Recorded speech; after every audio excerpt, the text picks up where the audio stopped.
All right, let's get started. Okay. I wanted to talk about how we got to where we're at now in this country. And I need to back up clear down to the founding of the country just briefly. Okay.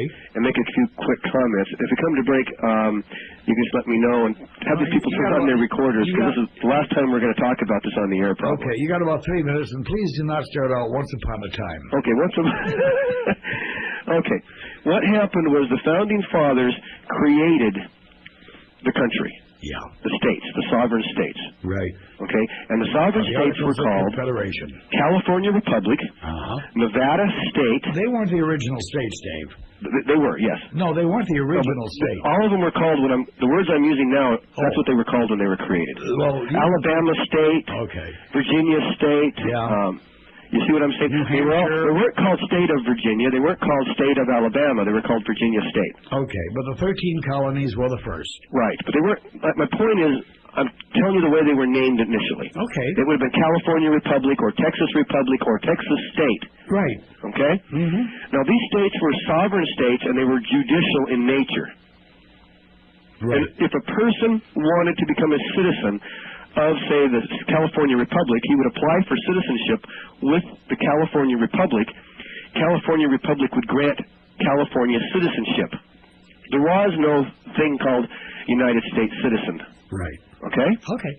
That's the point I was trying to get at. Now, what ended up happening was the Founding Fathers were upset. If you read the Declaration of Independence, most of your listeners have read it, there's a statement in there that says, these dang British have come into this country and brought martial military law onto the land. And they were upset about it. They did not like military law, because under military law, you have no rights. You have no judicial rights. That's the Bill of Rights. Yeah. And you're guilty till proven innocent. You with me? I'm with you. And so they wanted no part, absolutely no part of anything that would give a queen or a dictator the power to create Nazi Germany, so to speak. So we had no federal government. When the Founding Fathers created the 13 colonies, there was absolutely no federal jurisdiction, no federal government. There was no feds, okay? Right. And by the way, I've got the Constitution, and I'm digging it up because I want to find that quote. So you can quote it. Look it up as I keep talking then. Yeah. So what happened then was we had a problem. We needed a federal government to do treaties and to defend the borders against foreign enemies. So the Founding Fathers got together and they said, look, we need a federal jurisdiction. I know you guys hate it. I know you don't like what happened in the past with the British and their maritime law and their federales, but we need a branch representing all the states which are judicial that has the power of the federal maritime law to handle treaties. Well, they agreed to create 10 square miles, known as the District of Columbia, to only put federal jurisdiction or military law in the 10 square miles. Now, one of the Founding Fathers said, well, what do we do if these feds crawl out of their 10 square miles and come out here and try to use this British rule on us again? Yeah. And so it was proposed that they would pass the 7th Amendment to keep the British in place. Not the British, but I mean the military law in the 10 square miles.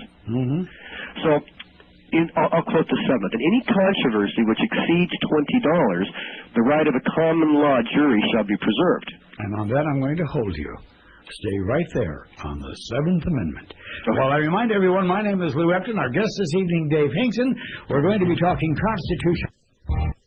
All right, it's 27 minutes before the hour. My name is Lou Epton. Our guest is Dave Hinkson. We're here on the AM 840 KXNT. We're talking about one of the greatest documents of all times, even though it was only an amendment to the Articles of Confederation. No, now we're talking about the Declaration of Independence. I was going to say the Constitution, but I'm looking at the Declaration of Independence, and we've gotten up to the 7th Amendment of the Constitution. So let's go forward from there then, Dave. Am I on the air still? Hello? I think so. Yeah, Okay. hello. Hello, Dave. Is that you, Dave? Yeah, can you hear me? Earth to Dave. Hello? Hello? Yeah, hello? We're here, Dave. Let's go. You're just hassling me. I know.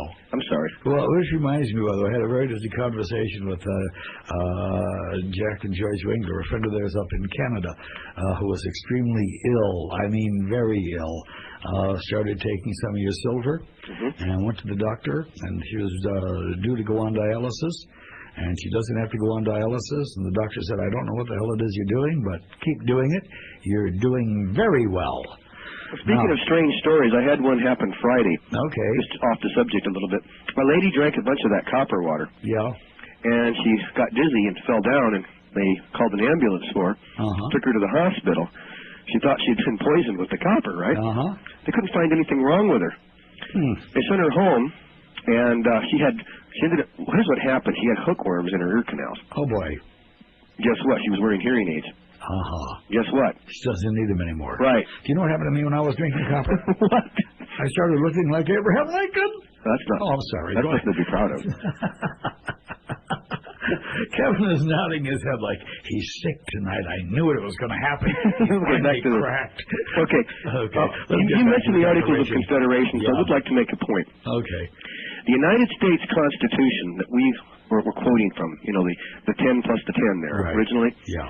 Those were an amendment or an addendum added on to the Articles of Confederation. Very few people are really aware of that, and that's unfortunate. And the Articles of Confederation are still the law of this land, never canceled.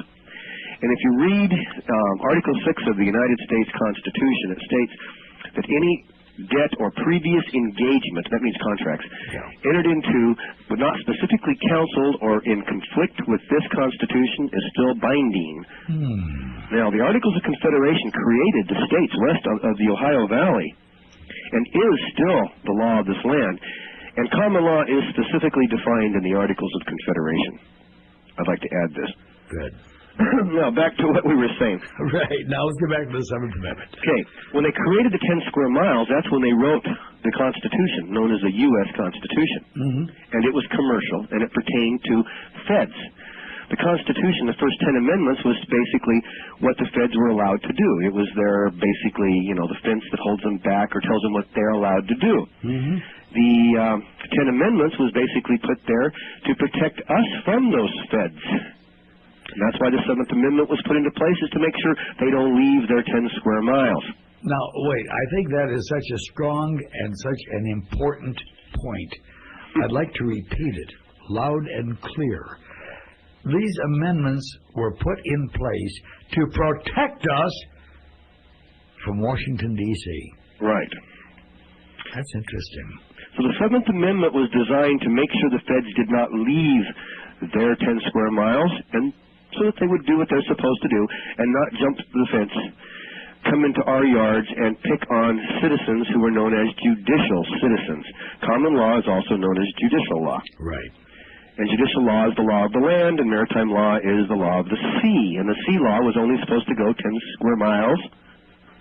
In England, for instance, the maritime wall, or the mile square, whatever you want to call it, is 1 mile square, not 10 miles square. They have the exact same setup. And for instance, the Queen of England is not allowed any jurisdiction in that mile.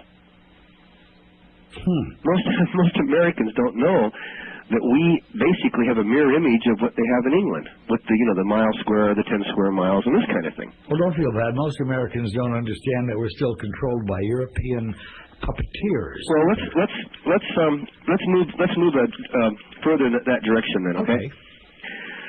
So basically, we now have the sovereign states, which are judicial. Okay? Yeah. And we have 10 square miles with their separate constitution as an amendment or addendum to the Articles of Confederation. Yeah. Now, the feds were hungry for more power. Okay? And so what they wanted to do was they wanted to basically come out of their 10 square miles and do their thing down here. Okay? And this is what caused the Civil War. Because, Abe Lincoln, he represented the Queen of England. And to prove that, he was a founder of the Republican Party, which was called the Whigs, because they represented the British Crown. Yeah. Now, the North, or the South, I mean, sided with the French Freemasons, and the country called France. Okay? Okay. And after we had the revolution and threw the British out of here, the French Freemasons gave us the Statue of Liberty. It's a French Masonic symbol, also known as the Colossus of Rhodes. If you look up in any encyclopedia, under Colossus, you'll find it in its exact dimensions, and it'll tell you it's for basically sun god worshiping. The Statue of Liberty? Huh? The Statue of Liberty? Yes, sir. Is a sun god idol? Look under Colossus. I'm not going to say it again. Look it up. Colossus of Rhodes. Now, what'll I find? You'll find a picture of the Statue of Liberty. It'll tell you it's French Masonic of Rhodes. Now, what'll I find? You'll find a picture of the Statue of Liberty. It'll tell you it's French Masonic statute. It represents Masons. And Kevin, look that up. look it up. I'm challenging all the listeners to look it up. Okay. Colossus of Rhodes. Right. C-O-L-L. How do you spell Colossus? C-O-L-L. I've got Ben Zavinia with me. He's Okay. thinking. Anyway, it's C-O-L will get you in the right area. If you Right. do it, you'll find it. It's Okay. Colossus of Rhodes. Yeah, and don't ask L-O-S-S-U-S. Ben to spell anything. He can't even spell his name. You can't even spell your name. Go ahead. He's being nice. Okay. Anyway, we keep getting off track, but I wanted everybody to understand what originally happened. Now, here's the problem. When the Civil War started, okay, the South never showed up. What do you mean never showed up? Congress never came. It never convened. Okay. Then the Senate didn't convene. Congress didn't show up. None of them showed up. Right. Okay? Now, we operate under what's called the Roberts Rules of Procedure. Yeah. And under the Roberts Rules of Procedure, if you don't have the next meeting, okay, you don't convene, a thing called sine die kicks in. S-E-N-I-D-I-E, I guess. It basically means it died. Yeah. Now, that's when the Republic died. At that point, we were no longer a Republic. Now, at the end of the Civil War, they could have reinstated the Republic, but they didn't. Now, put yourself in Abe Lincoln's shoes. He's standing there. They're in the middle of this war, okay? Uh-huh. And he decided that he wanted to make government move forward under a power called the, what was the power, Ben? Boy, this is such a big story. It was the power of necessity. Under common law necessity. I'll get it right. Okay. Okay. Common law is the most powerful form of law. And under common law necessity, that means if there's not a government in place, you can create a temporary emergency government.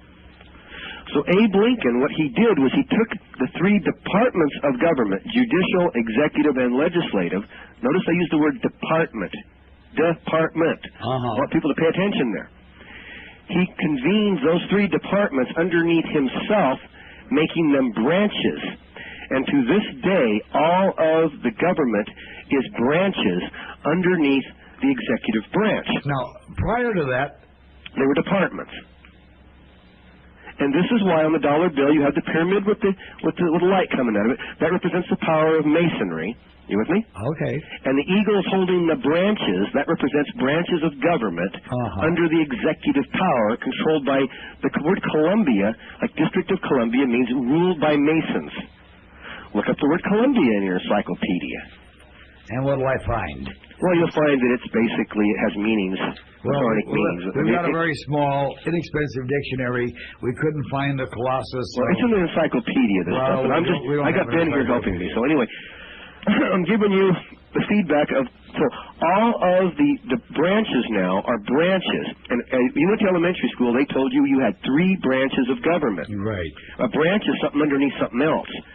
Now, prior to the Civil War, you had departments. Okay. Okay. When they became branches, that's when it became a democracy. Ooh. Okay. That's the difference.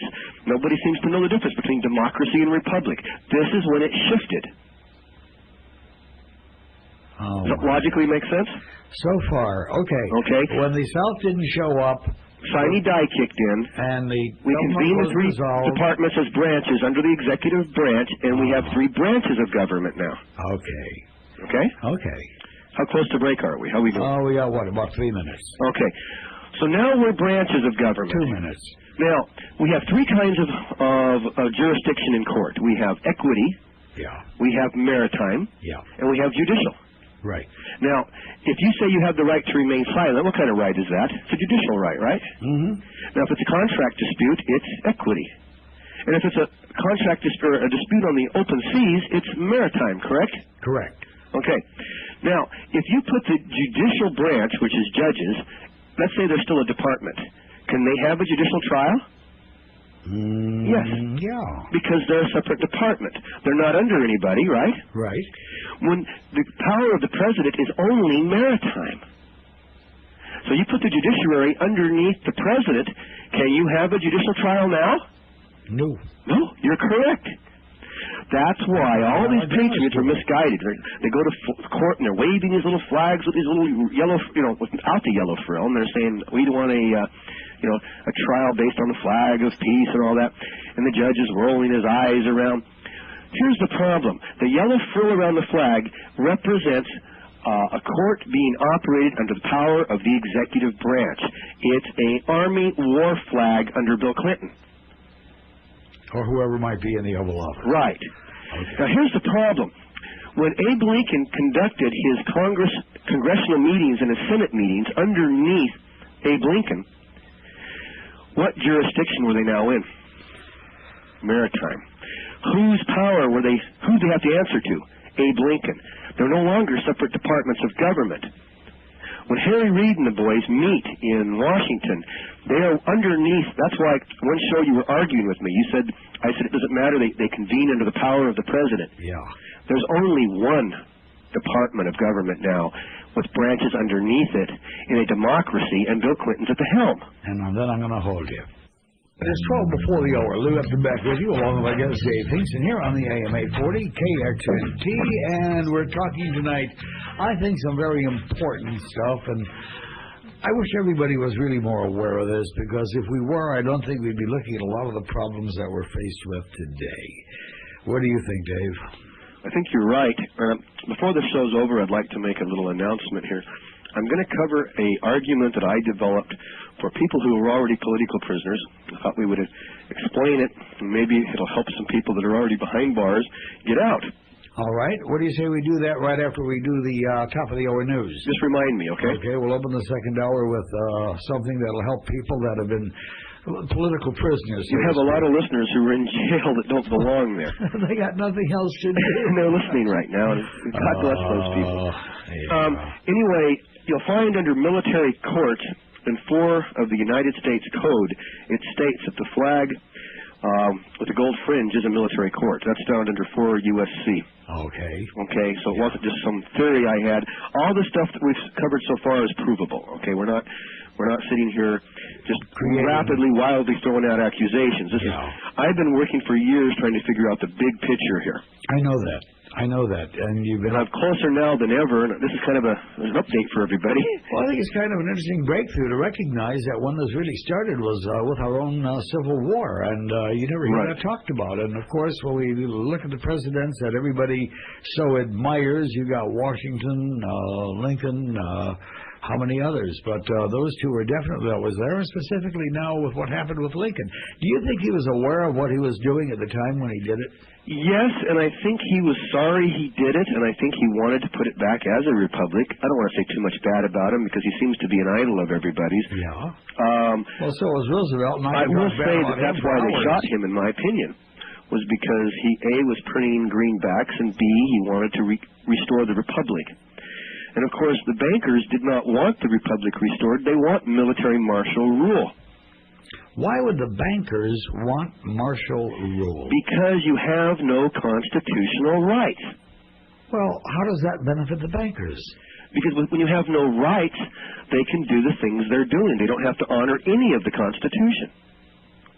Well, now, wait a minute. Everything's a front, Lou. They're just pretending that people...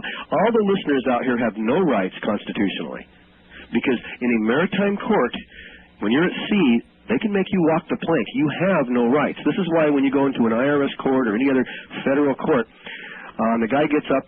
I remember that case up in Montana where the IRS killed the guy. He went to court. He had great legal arguments.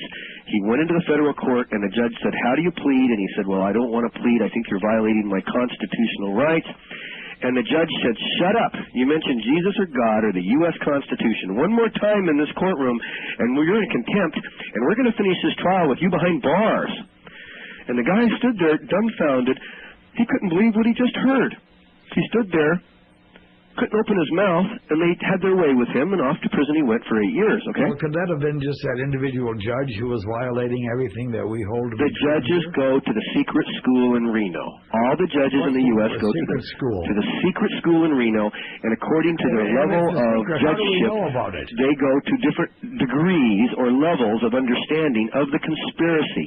It is safe to say, and I'm willing to bet my whole reputation on it, that if you're a Supreme Court judge, you're at the top, you know all of it. But if it's a secret school, how can we know about it? Well, the school's not secret, but they don't invite anybody else to go in there to learn those secrets of being a judge. And once you get to a high enough position as judge, you're not allowed to go back and practice law. You agree not to.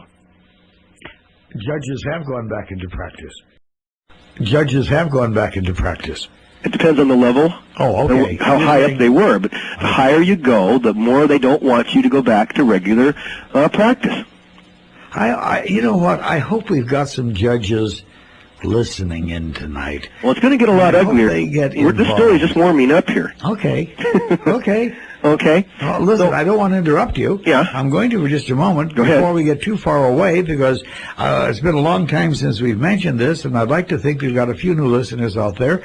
But take that dollar bill back out, and you'll find some very interesting things about it. There's an owl, a little owl. Yeah, well, that is one, and that's hard to tell people where to look, but it is there, and that's definitely. I can tell them where to look. I got $1 here somewhere. Well, where do you look then, Dave? How would you describe it? Okay, you go to the upper right-hand corner. Yeah. On the front.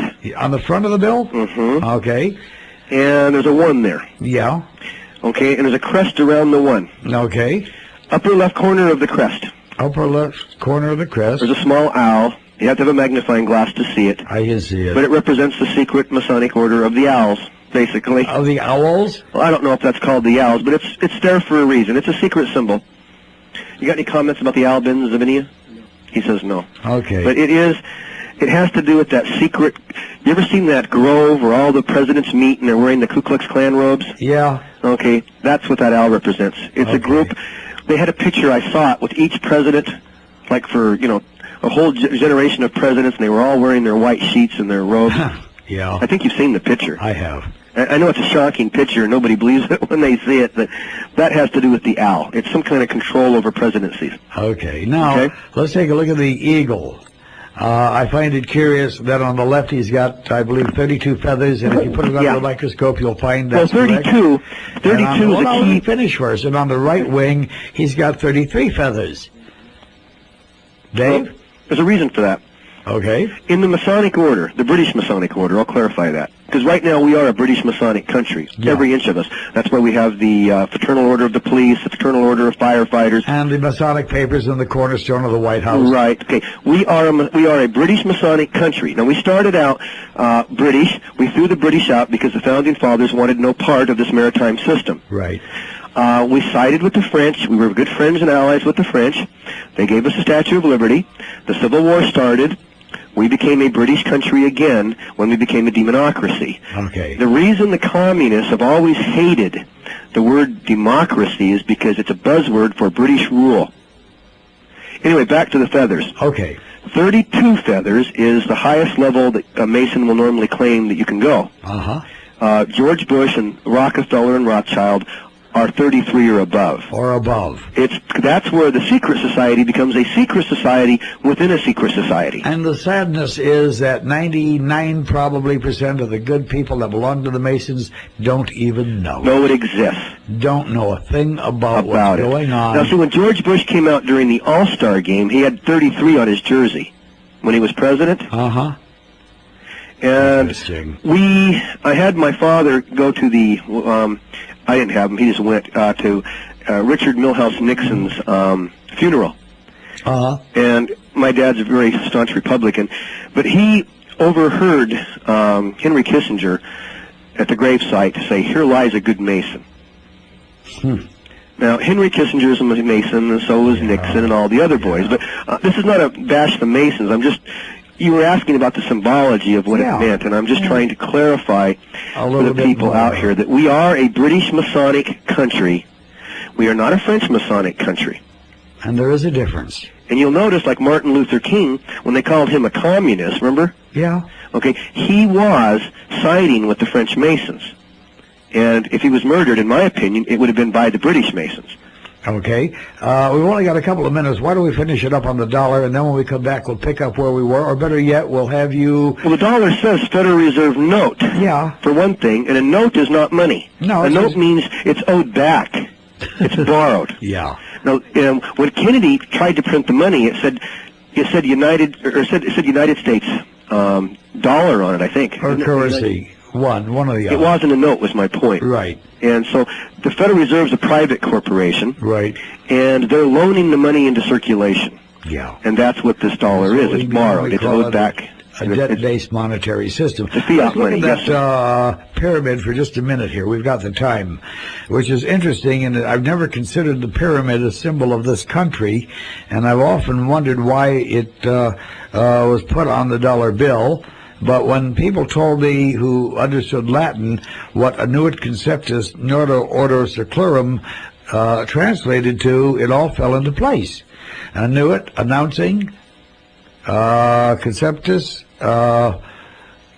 announcing the conception, Nordo, new... Of the New World Order, of the order of the world. Yeah. Listen, at the base of the pyramid, there's some letters, MC, you've seen them. Yeah. When you add up all of those Roman numerals using the Roman numerology, Yeah. the number comes out to 666. Most interesting. Stay with... And now, the talk continues with Lou Epton on the talk station, AM 840 KXNT.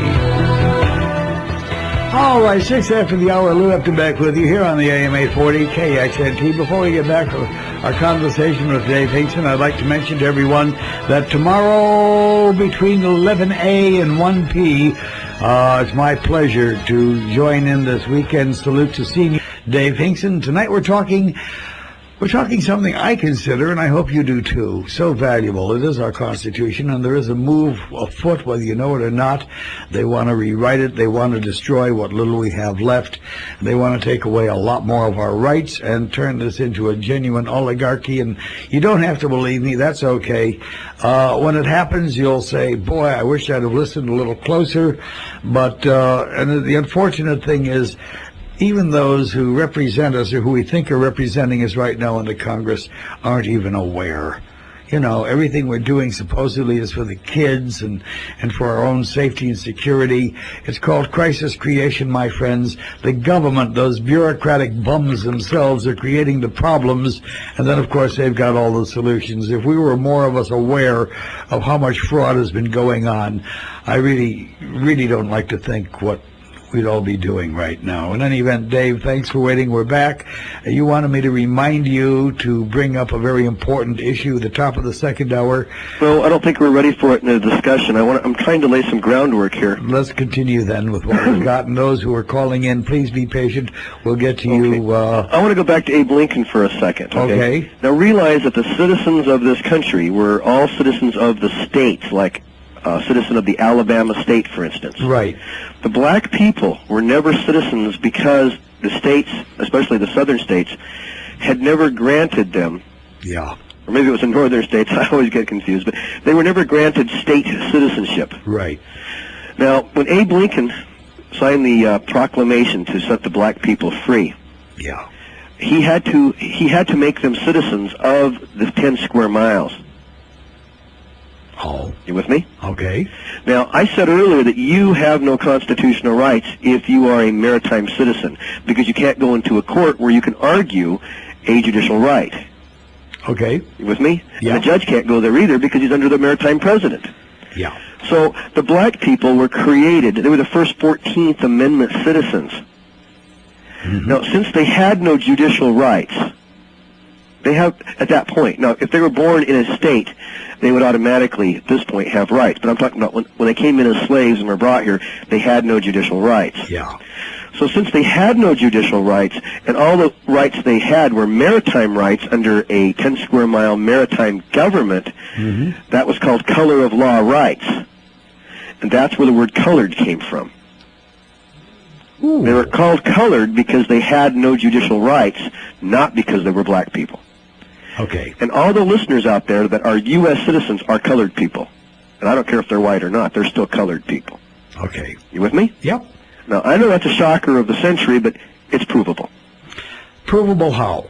Well, we have the proof. What do you mean we have the proof? It's in the history books.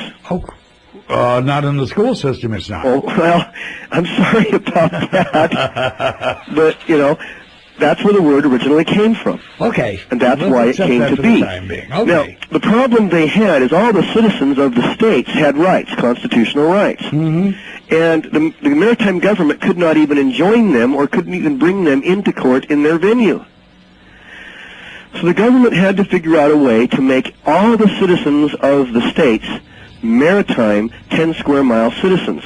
Yeah. So they passed an amendment, this is all maritimely done, Right. called the 14th Amendment. You got to realize they were all meeting under the power of the president at this point. Yeah. So they created this amendment to the Constitution called the 14th Amendment, which basically allowed anybody to become a U.S. citizen. It didn't make you a U.S. citizen, but it just said you had a right to become one. It didn't make you a U.S. citizen, but it just said you had a right to become one. And also, Article 4 of the 14th Amendment states that you can't challenge the debt. You See what they're setting up here? Keep going. Okay. Well, it's obvious that they're not honoring the Constitution because the Constitution states, for instance, that you can't have money unless it's backed by gold or silver, right? Oh, okay. Now I'm with you. But a maritime government, which is not really the real government, can do whatever it wants.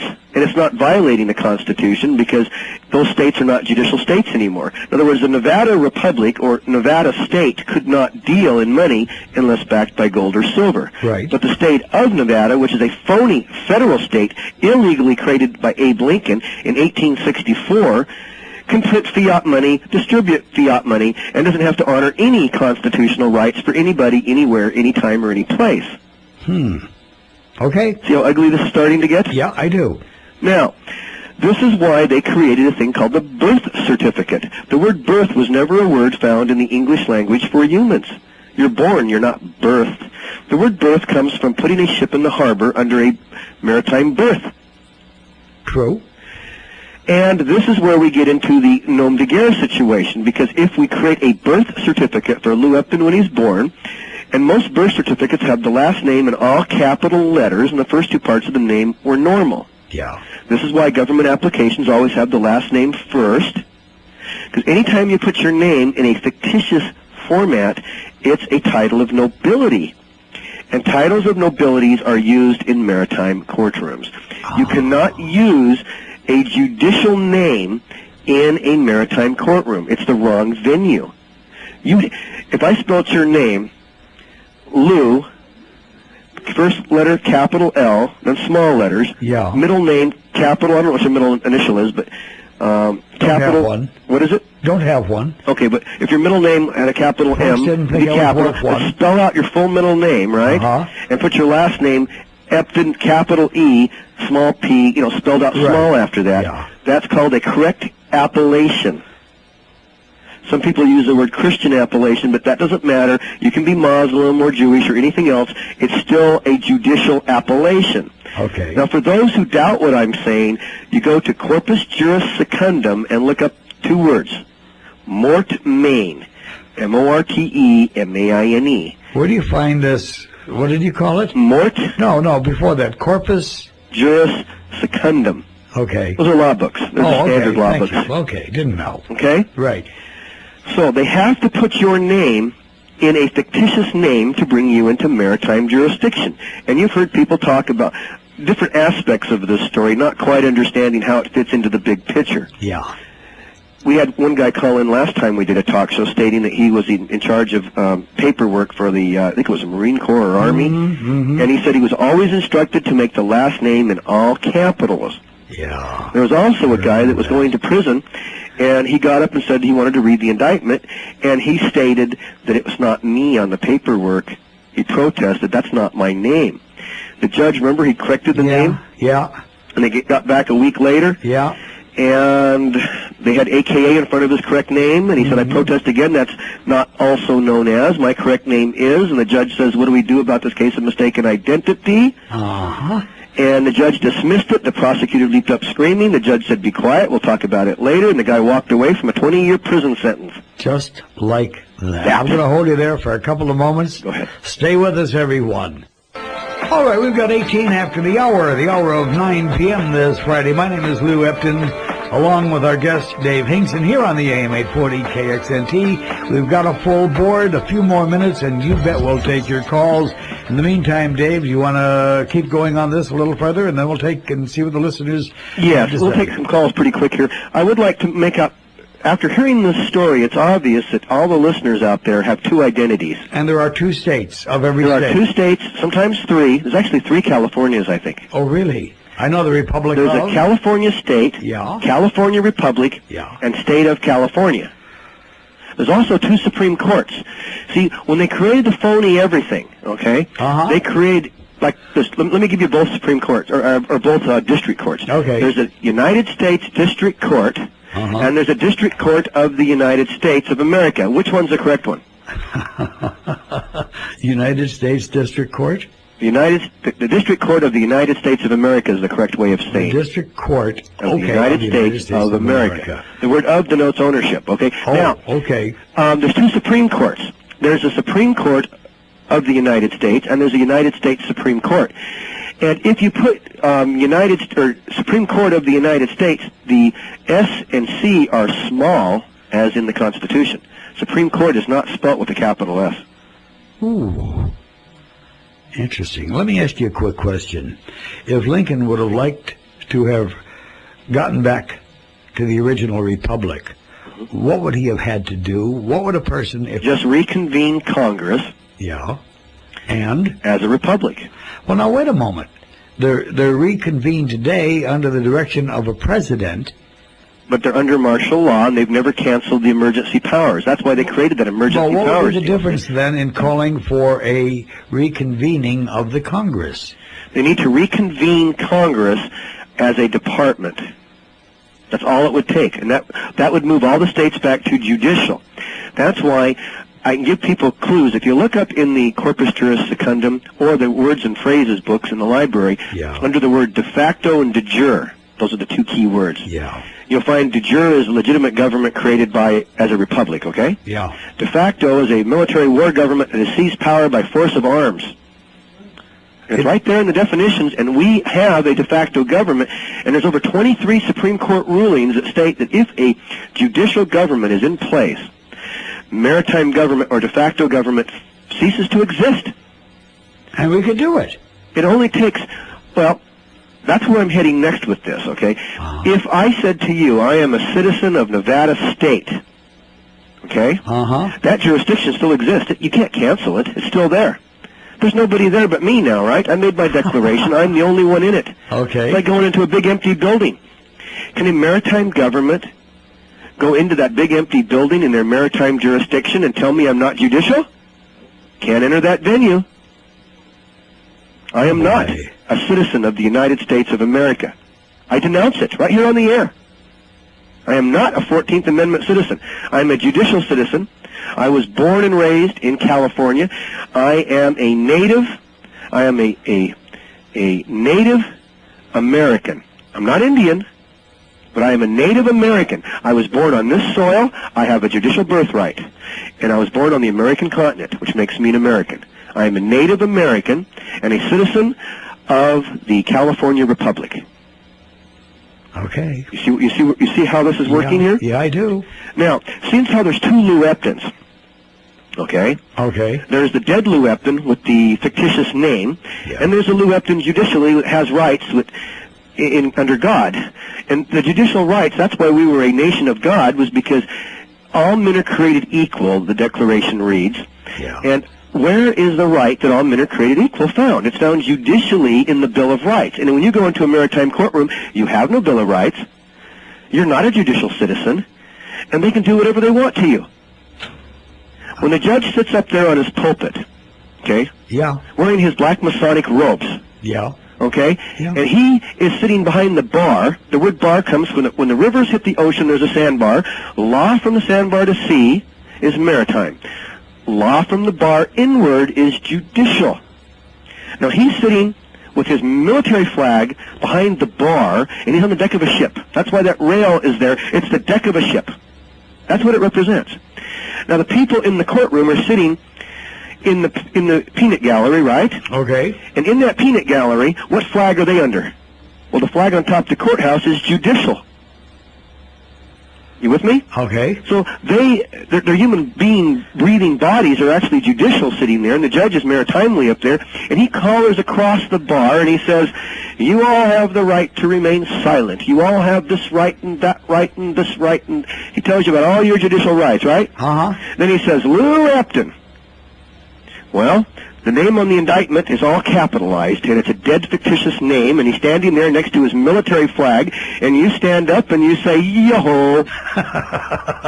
And he says, "Come forward, Mr. Epton." And you come forward, and you just enjoined. Do you have any rights at that point? Not when I go forward. Now, we had a guy that heard the Right Way Law story, and he went to court, and he refused to cross the bar, and he was found in contempt, and they dragged him physically across the bar. Okay? Yeah. I had discovered the Seventh Amendment, not knowing what it meant, and when I went to court, my approach was slightly different. Let me back up a second. I said there was two Lou Eptons, right? Yeah. Who owns the checking account? The dead Lou Epton. That's right. Who owns your car? The dead Lou Epton. That's right. Who owns your car? The dead Lou Epton. Who owns your boat? If I had one. The dead Lou Epton. Same one. Now, when IRS comes you to never seize said your boat, flowers. how can you say you have constitutional rights when the dead Lou Epton owns the boat? They're just seizing the boat under what's called mark and appraisals. Huh. That's under military law. It means you can seize objects from people during time of war. Right. Mark, it was mark and something. I don't think it was appraisals. Was it mark and appraisals? Mark and something. Well, it's found under mark in the rules of words and phrases. The story gets so big, it's hard for me to remember every word. I understand. But anyway, here's the point I'm trying to make in this whole scenario, is the Patriots are going to court with all these great arguments, but they've already granted jurisdiction when they got up and said, "That's me." And all their assets are owned by the dead person, and therefore they have not a leg to stand on, and all their arguments are mute. That's why the judges in the past have said, you can't mention the Constitution in this courtroom, or that's a political issue, take it up elsewhere, shut up, be quiet, you're guilty. You know, you see what I'm getting at here? I sure do. Now, I sure do. What's the Seventh Amendment do? I'm the IRS agent, I'm coming to seize Lou Epton's boat. I just seized your boat. Does your boat have a birthright? No. Does your boat have a judicial right? No. Does the Lou Epton who's dead have a right to keep that boat? No. Now read the words of the Seventh Amendment. In any controversy which shall exceed $20, the right of a common law jury shall be preserved. I just baptized your boat a judicial Christian, did I not? I think so. Does your boat have rights now? Yeah. Now what happens if the judge does not want to honor the constitutional rights for the boat? He's violated the Seventh Amendment. Correct. Now, Fort Cairns versus United States. I'm going to repeat that. Fort Cairns versus United States. In the year 1912, the FDA seized adulterated foods from a company called Fort Cairns. Yeah. Supreme Court ruled that it was a violation of the Seventh Amendment for the FDA to have seized adulterated foods because it violated the Seventh Amendment, because it was a controversy which exceeded $20. Okay. Now, if I say to you the federal government has jurisdiction to regulate commerce, that means they can do anything they want, right? In commerce. Yeah, in commerce. Now let me add to the question. If I say, Lou, you're the federal government, you can regulate commerce, but anything that exceeds $20, you can't touch it unless you have an injured party and a judicial trial with 12 jurors. What did I just do to you? You've made it judicial. I just potty trained a Fed, didn't I? You sure did. All you need now is a newspaper. You put the nose down and you start slamming the newspaper. They need to be potty trained. They need to know where they belong, and they need to go back there. Well, I think what we need is for millions more of us to know this. So, what are you going to do, Lou, when they drag you across the bar and you grant jurisdiction? What's the proper procedure when you're standing in the satanic side of the bar? To invoke my Seventh Amendment rights. Here's the key buzzwords. I hereby evoke the Seventh Amendment. I demand a jury trial based on judicial law as preserved by the Seventh Amendment. As a fiduciary of this court, you now have knowledge, and therefore I can prove with full intent you're violating my civil rights pursuant to your contract and oath of office as guaranteed under your contract, military contract of the 14th Amendment. Any fiduciary officer who witnesses a civil rights crime, see, I'm not a 14th Amendment citizen, but the judge is. I understand. Okay? Any fiduciary officer who violates his oath of office by witnessing a civil rights crime gets mandatory 10 years in prison. That's the Rodney King versus Ventura case, is it not? It sure is. Now, every time a judge meets in Las Vegas and has a jury trial and doesn't preserve the 7th Amendment, isn't he committing a civil rights crime? You bet. Isn't he violating his oath unto his God of office? Absolutely. So what's that make them? Guilty. Guilty. Now, let's define the constitutional word for the word treason. The word treason is defined as giving aid and comfort to the enemy. Yeah. The definition of enemy now. The definition of enemy is anybody who would subvert the Constitution. Have they subverted the Constitution? You bet. Is that an enemy government that has seized power illegally? Yep. What's that make every judge who's sitting behind the bench guilty of? Treason. Treason. What's the penalty for treason 10 after years. jury trial? 10 years. No, death by hanging. Oh, wait a moment. Death by hanging? Yes, sir. Are we getting ugly enough yet? I think so, Dave. Now we're going to move into the surprise. You ready? Real quickly. You got 30 seconds. Surprise me. Well, let's wait for after the break then, because after the surprise we could take some calls. I wanted to discuss how to get people out of prison. Okay. Any other comments you'd like to make for 30 seconds? Yeah, my name is Lou Epton. Your name is Dave Hinkson. We're together on the AM 840, known as KXNT, coming to you out of Las Vegas, Nevada, covering 9 western wonderful states. Well, times 2 would be 18. Never mind that. KXNT tonight is Constitution and a whole lot more. And I'll tell you this, it's opened my eyes to a lot of things. And Dave, I must compliment you. You put this in such a sequence. Even I, okay? Even you understood it this time. Understood it this time. Now, you got a little bit more to go, and I want to thank those who have been so patient on the phone. Stand by, because we got just a little bit more, and then we'll take your calls, get your comments, and answer your questions. Go for it, Dave. Okay. I want to talk about the Miranda ruling just for a minute. Okay. Okay. You have the right to remain silent, right? Yeah, right. Any right you've heard the Miranda. We all about have it memorized. We watch the cop movies and this kind of thing. Yeah. In the Miranda case, that was a Miranda versus Arizona, the Supreme Court ruled that any right that's an involved right, that means a right that's guaranteed, has to be preserved, and the only way to preserve it is to give notification. Mm-hmm. That's why you have the right to remain silent. Anything you say and do can and will be used against you in a court of law. Right. If you choose to waive that right. You see how this is working? Uh-huh. Now, these people that are in jail right now, what kind of trial did they get? Maritime. Thank you. What kind of trial were they supposed to get? Judicial. How do we tell the difference? Who does the sentencing? The judge. Judicial The judge trial? does the sentence. Well, now, wait a moment. There are those instances where the jury actually does it, depending on the severity of the case. I understand that, but who does most of the sentencing? The judge. That's proof that it's a maritime trial. Because in a judicial trial, the jury always does all of the sentencing.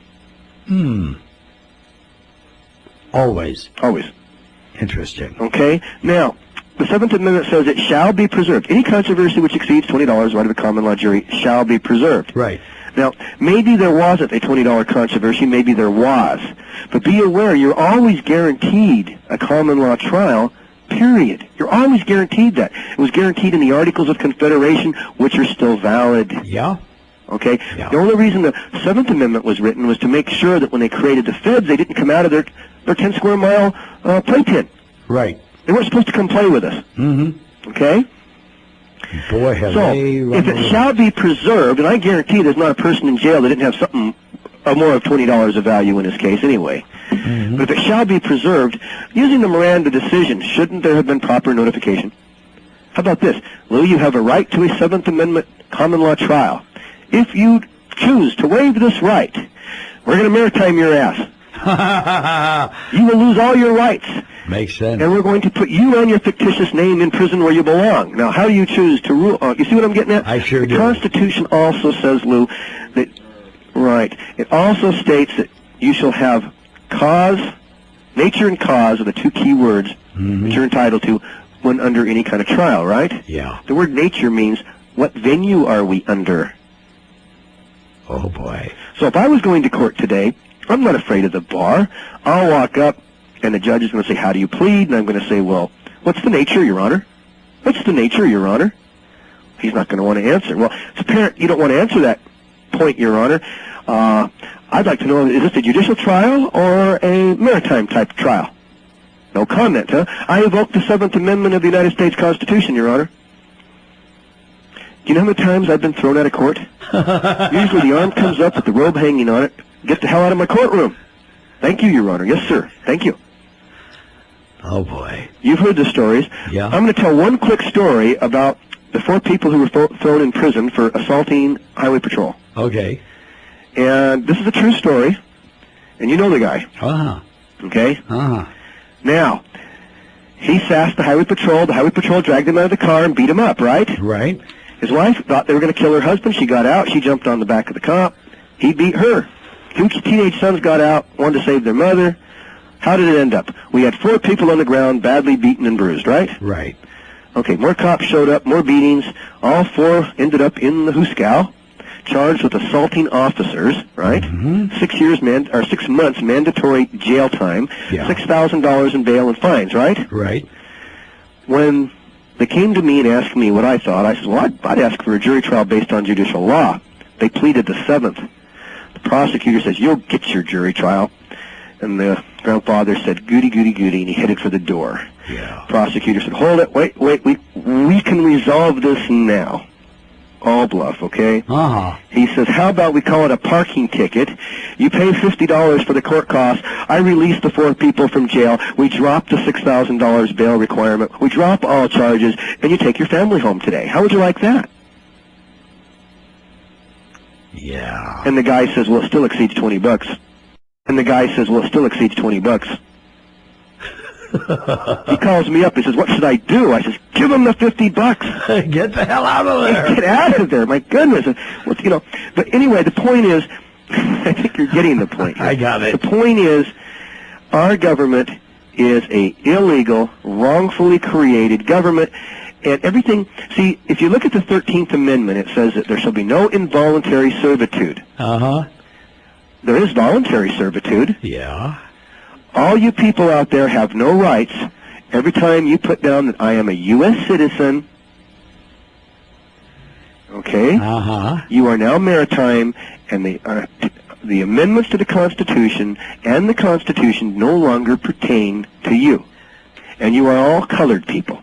And I'm not throwing any attack against black people, because they can be judicial citizens. Anybody can be a judicial citizen by just understanding who he really is. Yeah. And the Founding Fathers absolutely wanted no part of this maritime situation. And if you heard my words earlier as to why they passed the 7th, and how there never was a 10 square miles originally, and why they needed the maritime law, then you'll understand why there was a civil war. It was not to free the blacks. It was to make slaves of everybody. Okay. Just one quick question, and we'll take some calls. Go ahead. That first question you asked the judge, what kind of a venue? What is nature. What is the nature? Of the case. Of the case. That means venue. Okay. What is the nature of the case?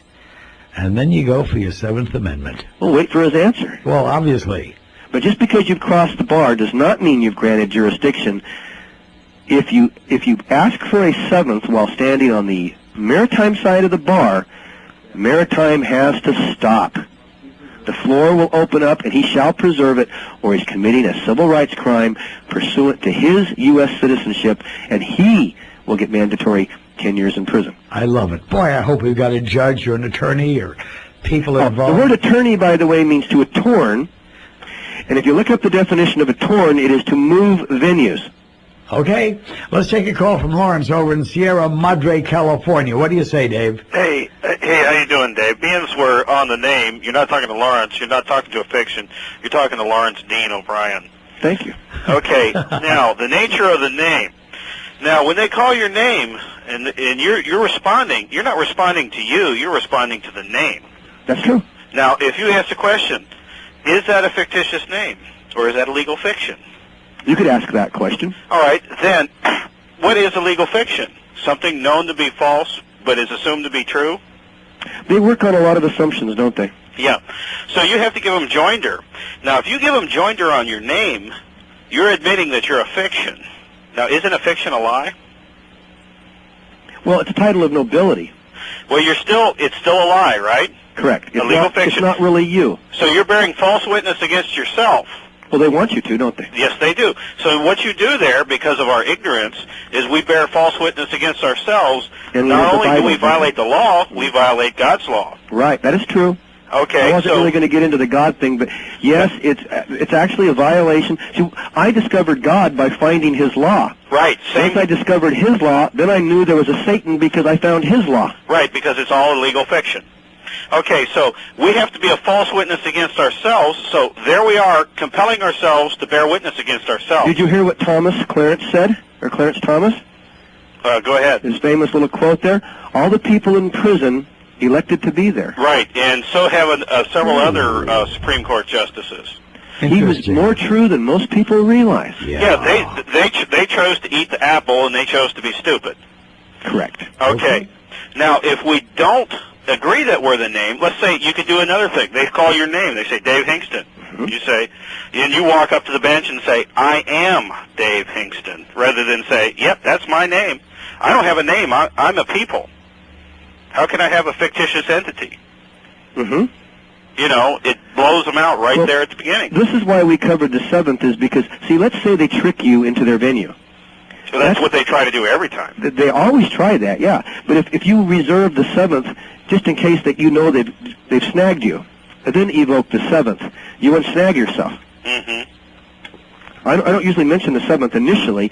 I'll stand there and have a friendly conversation. You know, like you're saying, what's the nature? Will you fix my name? I notice my name is not right on the indictment. Mm-hmm. You know, I have a lot of things we can talk about. And then when the judge thinks he's finally got you snagged, mm-hmm. and maybe you screw up, that's the moment to evoke the 7th.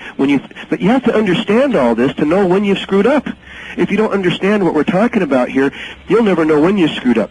But if you stay on the name, you can win on that alone. Yes, I that's called true. up IRS 2 days ago. Yes, sir. They're sending me letters. They got this all-capitalized Lawrence O'Brien guy, whoever the heck he is. I've never met him. Have you? No, I haven't either. And I asked him, you know, I got to the problems resolution officer after I got hung up on everything, and everybody admitted that if I don't have a Social Security number, I don't have to pay a tax. Were you ever assigned a Social Security number? Never was assigned. Okay, that's the correct answer, because under penalty of perjury in front of Almighty God, I've never been assigned a Social Security number. My living person never had one. Now, this dead guy, David Hinkson, he had one. Neither can I testify that I've had a birth date because I was too young to remember. Actually, you were never birthed. That's the true. It was not a maritime birth. You were born, not birth. I can't even remember when I was born because that would be perjury too. I remember, but I remember I cried like a baby. Something was wrong. If you remember, Lou, boy, I tell you what, you got a memory better than anybody else I know. My mommy's not around to tell me, so I can't remember. Okay. All right. Any other things you want to make, caller? Yeah. When I told IRS, I said, listen, you're sending bills to this guy named Lawrence O'Brien. Or I said, you're sending bills here, and it's not for me. He says, what name is on it? I said, Lawrence O'Brien. He said, what's your name? Lawrence Dean O'Brien. He said, how do you know it's not you? I said, look up fictitious name in Black's Law Dictionary. Use the word name. Oh, wait. What did he say? What did he say? Well, the bottom line was, if I didn't have a Social Security number, they couldn't help me. They wouldn't answer any of the questions, Is that what you call it, being helped? Hey guys, I gotta thank you, Lawrence. Both of you. Dave, hold on. Oh boy, what a night. My name is Lou Epton, one or the other. Our guest this evening is Dave Hinkson. My name is Lou Epton. It's 12 before the hour, back on the AM 840 KXNT, along with our guest Dave Hinkson. We've got a full board. Dave, if it's okay, we'll take some more calls. Let's see what Joe has on his mind here in Las Vegas. Joe, good evening. You're on KXNT, and thanks for waiting. Yeah, thanks, Lou and Dave. Just one real quick question back to the dollar bill. The back of the bill, in the circle where the pyramid is and the eye, the Roman numerals, what were the Roman numerals supposed to...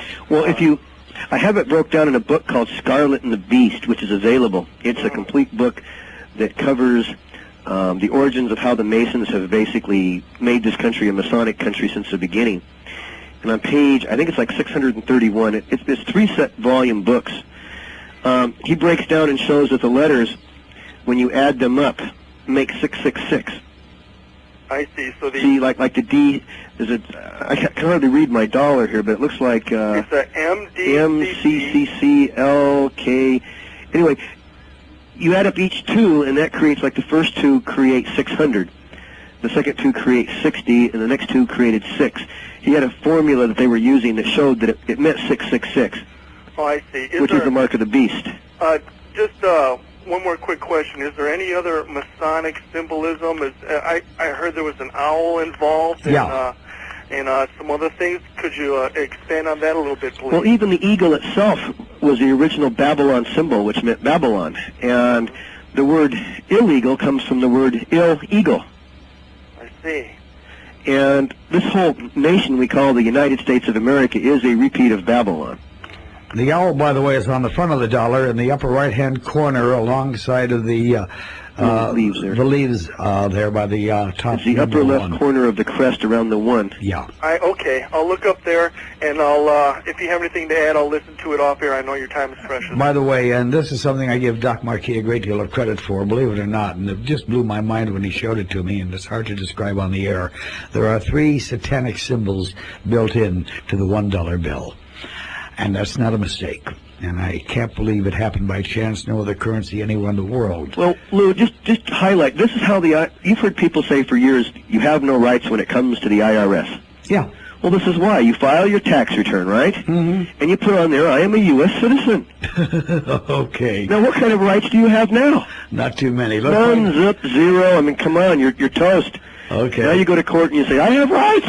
Shut up. Okay. Tony here in town. Good evening. Thanks for waiting. You're on KXNT. Hey, Lou. Hey, Dave. How's it going? Good. Pretty good, guy. Hey, man, that was, you sound kind of technical, but really, it sounds pretty easy. You just ask what the nature of the case is, and then you ask, if he doesn't answer you there, you ask if it's a maritime or judicial, and then if they beat around the bush there, then you invoke the 7th. Right. Cool. Because see, what happens is when they go to seize your boat or your automobile or your checking account under maritime law, even if you could prove that you had rights, your checkbook's in the dead name and it has no rights. Yeah. So it's actually a pretty simple process. Well, yeah, it is. I want to ask you a question while I'm thinking about things. Listen to this question. I'm going to ask you a question. Okay. If it took an amendment to the United States Constitution to make alcohol illegal, and it took an amendment to the Constitution to make alcohol legal, thus canceling prohibition, how'd they cancel marijuana? An amendment? No. There was no amendment. There was no amendment. No. So it's just total They used maritime criminalism. law.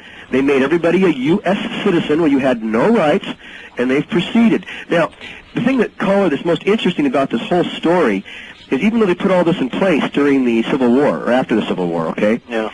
They never really brought it all into play all at once. Yeah. They pretended we had judicial rights, and they slowly brought this monster out of the closet. For instance, the word statute means maritime law. Did you know that? Yeah. Hey, hold on, Dave. Can I say something real quick? Yeah. I had to say this to Lou because I saw this because I believe everything you're saying, Dave. Really, I understand it, and it's I think Bill Grites even talks about stuff like that, doesn't he? Well, we're trying to cover the whole story tonight, where people could finally understand, because a lot of people are getting in trouble. They got half the story, and they're going to court, and they're getting in a lot of trouble. What does he want to say, Tony? Yeah, I just want to say I saw that speech of Clinton's, and the guy. The commander-in-chief looks like he's sporting a couple of nervous breakdowns. I mean, the guy looks like he's going to drop dead. Well, really, the guy is pacier than a block of cocaine. I mean, hear that. These Democrats keep saying 2 words to describe what they feel is a loved president. Yeah. And they don't have anything to back it up. The guy looks like feces warmed over. I mean, also, if you look at him from the side, it looks like he's carrying one of those astronaut crappers. Let me just add, Tony, they're closing in on him. He's not comfortable. He's very nervous. Oh, he You're is. not reading it really, in the paper. I mean, he either took a pressure, guys. I mean, they're telling him what he has to do. Yeah, but he's getting nervous. He's basically a puppet. If you saw him from the side view, he either took a gargantuan dump in his pants or he's wearing a leak-proof sphincter protector with a crop vacuum. Thanks, Tony. Got to move along. We've got Bob. Can I make a comment real quick? Real He quick. kind of prompted my thoughts there. Real quick, Dave. We Okay, got a long distance. before the things changed here, the law books were called the statutes at large. Yeah. Now, in 1954, most of the states developed what they called revised statutes. Yeah. Now, the word statute means maritime. A statute at large is judicial. Okay. You with me? I'm with you. So, how come all the states in the 50s changed to a revised, like we have the Nevada revised statutes, Yeah. there's the California revised statutes, there's the Arizona I think you said revised it well. statutes. They've been stealing it slow but sure, and But now if the hammer definition, is Lou, of coming statute down. is maritime, Yeah. they shifted all of our laws to strictly maritime, and that actually went into place in the early 50s. And we didn't do a damn thing. Well, we didn't know. Well, They already had it in place, but I know.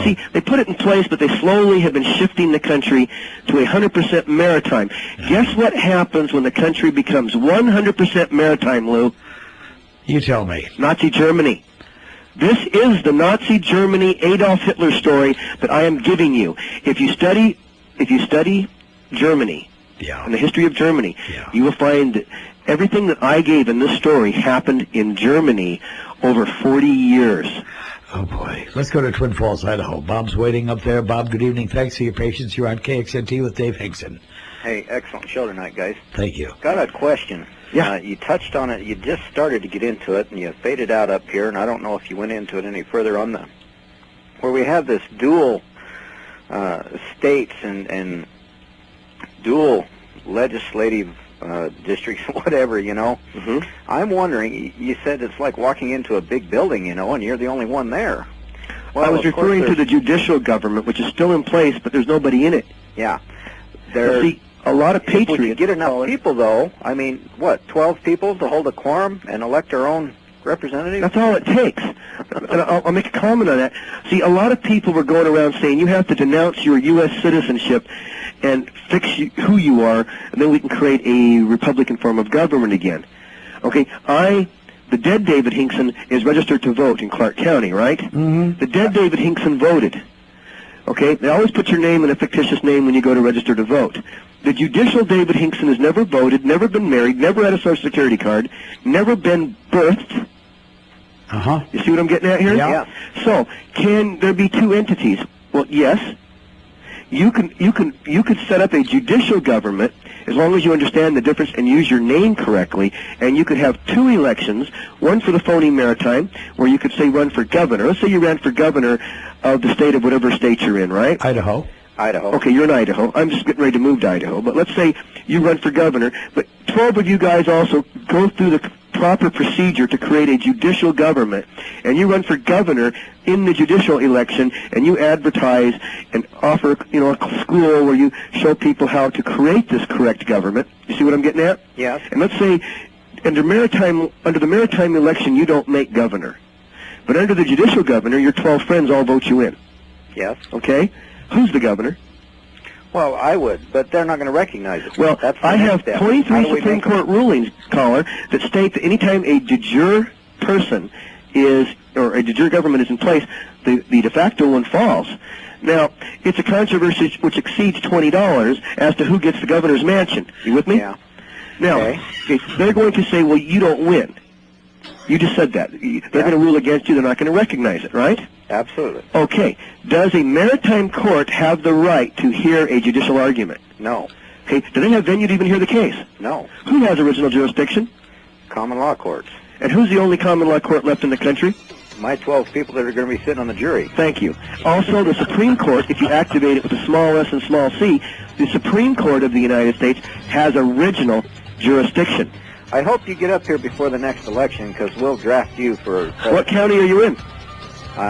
We're here in Twin Falls County. Oh. So. Okay, Bob, thanks so much. Dave, hold on.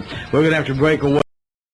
KXNT, along with our guest, Dave Hinkson. Tonight we're talking, I don't know how I would describe it. I guess I would call it the real government.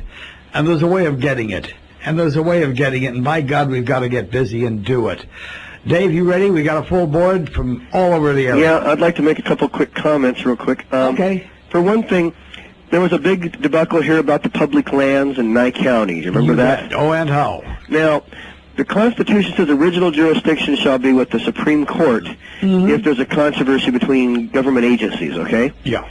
A federal court in Las Vegas ruled that the public lands belonged to the feds and didn't back it with any viable supportive arguments. They just sort of blanketly ruled that way. Yeah. It wasn't their jurisdiction. The jurisdiction is a judicial jurisdiction was supposed to hear that argument. Yeah. Since they dragged it into the maritime venue, what's that decision? Who owns the public lands? Now, I can prove the public lands belong to the de jure states and the de jure counties. It ain't an opinion. I can prove it. I hear and you. We could talk about that for 20 minutes, but you probably don't want to get into the public lands issue. We'll schedule you back real quickly, and I'd love to, because this is a story that people have got to become aware of, if they're not already. We've had 2 sagebrush rebellions. I started the second one. I know you did. And I didn't sell out either. Yet, huh? And I never sold out. No, you're one of the very few that didn't. But Frankie Sue did. Well, and so did somebody else. I don't want to mention his name. But anyway, listen, in case the listeners are wondering, I'm that guy from Idaho. I'm going to be in Idaho County. I understand. Well, not until you straighten things out here in Nevada. Well, thank you, Lou. We're not going to let you go. To be exact, Sorry, I'll be in the Grangeville area. Oh, well, we got another caller from well, okay, let's take Ontario. You can call me after June. I'll be up there. Okay. Not if I can. Not if you can help it. Right. James over in Ontario, California. Thanks for waiting. Good evening. You're on KXNT with Dave Hinkson. Yeah, he's going to be a Granger now. Thanks a lot. Is that called? Anyway, yeah, I was listening to your program tonight, and David, you're right on the mark, and it's null and void as far as that decision, and I'm glad you said landed patents instead of otherwise, clouded title. And, yes, I go to the Drill Society meetings all the time. That's where people should start to learn how to create the correct government. I encourage people to get involved with the societies you're talking about. I gave Lou some stuff the other day that I think you ought to see, some cases. Yeah. Oh, good. That will take care of the cities. Well, if he ever gets back to town, I'll show it to him. What was that movie star that was working with the societies down there? Pardon me? Oh, I know who you mean. Yeah, you know who I'm talking about. Yeah, Drill Society and the Granada Forum. Yeah, but he was out of California, and he was the biker in any which way but loose with Clint Eastwood. Yeah. Yeah. It's John Quaid. Thank you. He's got a good program. Are you working with him? No, but I've talked to him a couple times personally. He's a very sincere guy, and he's yes. really working hard. We need to get together and form these societies and create the de jure government. And once we have half a dozen of these governments and counties in place, we stand as one, and we need to go to the correct Supreme Court, and we need to take back our government. Yeah, I was telling Lou the other day, I'm just about ready to file some motions and some writs on this judge that's got this buddy of mine in his municipal court on a so-called infraction from the city, no permit operating business. Well, call the Ventura County Courthouse and order a copy of the Ventura versus Rodney King case. I think you'll find that's laid out exactly how you need it to sue the judge. Yeah. Right. That's because he's getting a contract within a couple of weeks. I'm going to send him that. Okay. Thanks, James. Okay. And hey, Lou. Yo. I will be getting that tape that you guys are putting up tonight. Okay. Okay. I will be sending for it, so save one for me. We'll do it. Okay. I'd also like to make the comment, Lou, again. I want to clarify this. A statute is maritime. A statute is what? Maritime. Right. You cannot bring a statute, any statute cannot be put into a judicial courtroom. Yeah. What does IRS use when they bring you in? Statutes. What does the phony state of Nevada use when they bring you in? Statutes. So if you plead the seventh, what statute can they use? None. Boy, and there has to be a victim. That's right. And there has to be a 12-man jury to decide whether you need to be penalized or not, right? That's right. Well, that pretty well shuts down the illegal government. What we need is for people to understand these things. That's all. That's why we're on the air. There's no gain in this for us. That's for sure. Well, yeah, there is. Well, our freedom. Our freedom, yeah. Okay. I mean, we're not selling anything here. Keith over in Los Angeles. Thanks for waiting. Good evening. You're on KXNT with Dave Hinkson. Hi, Dave. Hi, Lou. Hi. I'm in a bit of a predicament. I got a traffic ticket for an expired tab, no seatbelt, and an empty beer can that had been lying in the back of my pickup for a year. Mm-hmm. And talk up a little, will you, Keith? What's that? Talk up a little bit. Yeah, I had a traffic ticket. Okay. For an expired tab, an opened container, which was a beer can in the back of my pickup, been lying there for a year, and then not wearing a seatbelt. But it was weird because I had to unbuckle my seatbelt to get out my wallet to show the cop my license. Anyway, it was like a couple $100, and I just was so PO'd that he wrote on the for not wearing a seatbelt that I just didn't pay it. Now it's gone to warrant. And so what I'm thinking, how can I go down to the courthouse and get this straightened out? Well, you could go down to the courthouse. My advice to you is to always be very polite and not too argumentative. But sincerely go down there and ask for a hearing. And get one scheduled. Okay. When you get the hearing scheduled, see, my dad went to court in Salt Lake. He was involved in a car pileup where a bunch of cars stopped in front of him. And when he told the judge he wanted a judicial trial based upon the 7th Amendment, he dressed very conservative and he looked very respectable, because he is, Yeah. The judge didn't know what he was talking about, and what the judge said was, well, I'm going to do some checking on that, and, this is his response at the time. And next time they came, back to court, they don't want to admit if you got them cornered. What they'll do is find some excuse to dismiss it. Yeah. But see, the problem is you're driving around maritimely on a river of tar, and your car belongs to the state of whatever state you're in, because you've got a certificate of title, and the original paperwork is held by the state. When you buy a car, they send the paperwork to the state. And the reason you have to license your car is because you're getting permission to drive state property. Yeah, I've done all that kind of research. The same two sheriffs pulled me over the next day and harassed me again, so I sold my car, and I've been riding my bike ever since. But when they first pulled me over, they started asking me all these questions. And I asked the one cop, I said, well, am I under arrest? And he said, no. And I said, oh, well, I can be on my way then. And he said, well, no. And so the other cop, he went into my cab in my truck and started searching through it. Well, fortunately for me, I had all this paperwork on sovereign citizenship and Supreme Court stuff and law books and stuff. And he came back out and told his cop buddy that apparently that I had all this. So anyway, they let me, because they said they were going to just take me to jail. I said, well, let's go. Arrest me. If you're going to ask me all these questions, you got to tell me my rights and all that. And I guess that's what scared them. Well, they're afraid of being sued under Title 42s, The Rodney King versus Ventura case is really a Title 42 case, and it's a pretty good case. But what we're trying to do is get people to, when you go to court, you got to be aware they're afraid of the 7th, because if anybody makes it an issue, the whole house of cards would fall. Yeah. They can't even stand a clarification of this, okay? Yeah. So what we want to do is gently use it at this point to preserve our freedom while we educate others as to the big picture here. Because once enough people understand that the government has been seized by British forces, which is what's happened here, we are a Queen of England country here. Make no mistake about it. Okay, I'm going to have to thank Keith and hold you for a couple of moments, Dave, while I remind everyone my name is Lou Epton.